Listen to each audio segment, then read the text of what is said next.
Let's take a look at Raptor's high temperature engine enamel.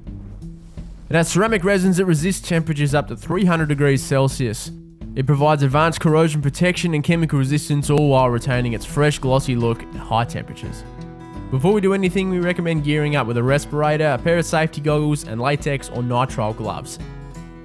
First up, we're going to sand the surface down with P180 to 220 grit sandpaper so the coating has something to adhere to.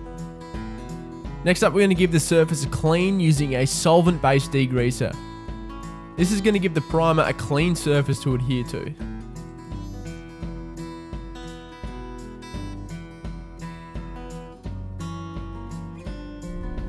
To make sure this engine enamel adheres properly, we're going to give the surface a prime using Raptor's Engine Enamel Primer. Make sure you shake the can for at least 2 minutes and give the surface 2 coats at 15 to 25 centimeters from the surface. Flush off for 5 to 10 minutes in between coats and let the primer dry for about 1 hour before overcoating.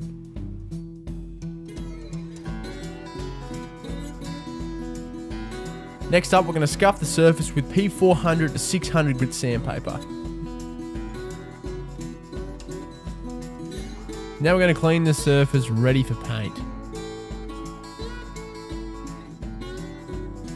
Now that that's all dried, we're ready to apply Raptor's engine enamel. First up, we're going to shake the can for 2 minutes. And like the rest of the aerosols, we're going to apply 2 coats at 15 to 25 centimeters from the surface. Make sure to leave 5 to 10 minutes in between coats.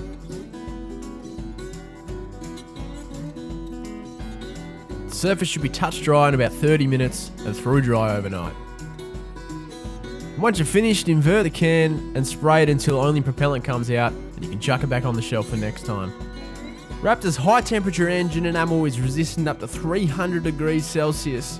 It has great resistance against automotive fluids, and it's available in primer grey, bright red, gloss black, satin black, flat black, and gloss clear. Head to raptorcoatings.com.au for the full range and have a read of our technical and safety data sheets.